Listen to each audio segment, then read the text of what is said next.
Text, Nebraska Technical Assistance Project Part B. Partnering with WSTAT. Tip, Planning to Improve. Measuring Implementation. With Kelly Wojcik, Office of Special Education, Nebraska Department of Education.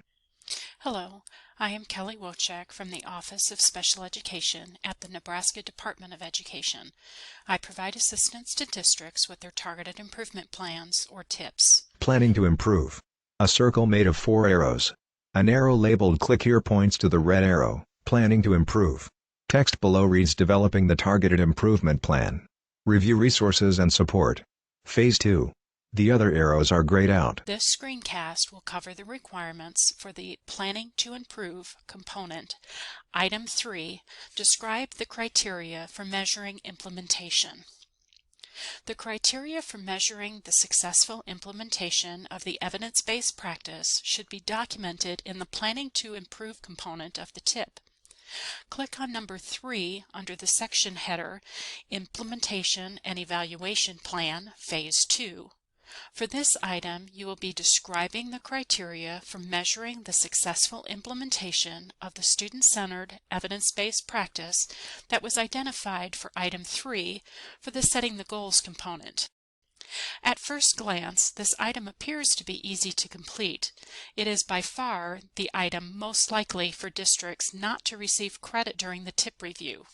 Let's go over the requirements.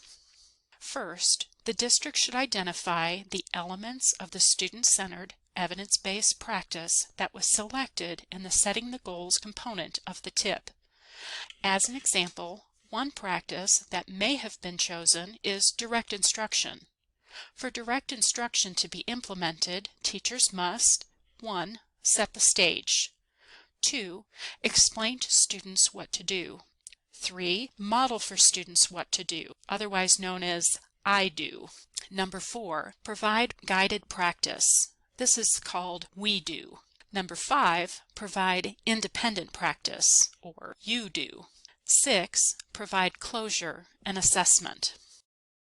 To establish criteria for these requirements for implementation, the district should describe what an observer may see the teacher doing in a classroom to know each step of direct instruction was implemented. For setting the stage, does the district require staff to have objectives written on the board? Provide an interactive pre-assessment? Ask students to write about a topic to activate relevant experiences or background knowledge on a topic? The steps to implement a strategy are broad, so the district should describe what each step looks like for the staff in the district, or in other words, establish criteria for implementation. Simply listing the steps of implementation is not enough. Once the criteria are established, the district should then describe what the plan is for evaluating the implementation of the evidence-based practice and their rationale for their evaluation plan. Will the district focus on the evaluation on one specific step of the practice or all of the steps?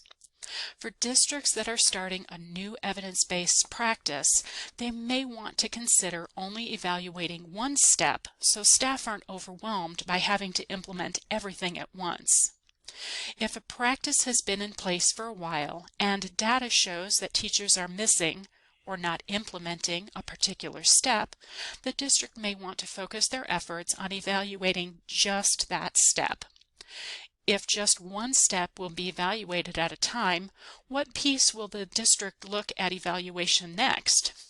And what do they need to see to know the next step is ready for implementation and evaluation? Finally, once the district has described the plan for evaluation, a description of what the district's system for collecting valid and reliable implementation data is needed. What tool will we use to collect data? A walkthrough form?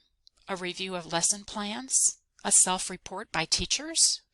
Remember, if the district has a process in place for collecting implementation data, they may upload the form into the Creating the Profile component and write in the text box the name of the document and, if applicable, the page number where the information can be found. Finally, remember, implementation of an evidence-based practice should ultimately impact student performance. So make a connection between the evidence-based practice and student results. If an evidence-based practice is not implemented, student data will likely not improve. Also, if data shows that the evidence-based practice is being implemented with fidelity and student data is not improving, a change may be needed. As a reminder, if you have a building that has been designated a Targeted Support and Improvement TSI, or Additional Targeted Support and Improvement ATSI school, and the district has chosen to use the TIP as a means to complete improvement planning required by the Every Student Succeeds Act, ESSA, adding a statement or two specific about those schools and the designations can be made in this section. For more information about using the TIP to fulfill TSI and ATSI requirements, see our screencast specific to this topic. Also, remember template language is available for use to draft this component by going to the Resources tab found on the top of any page within ILCD 3.0.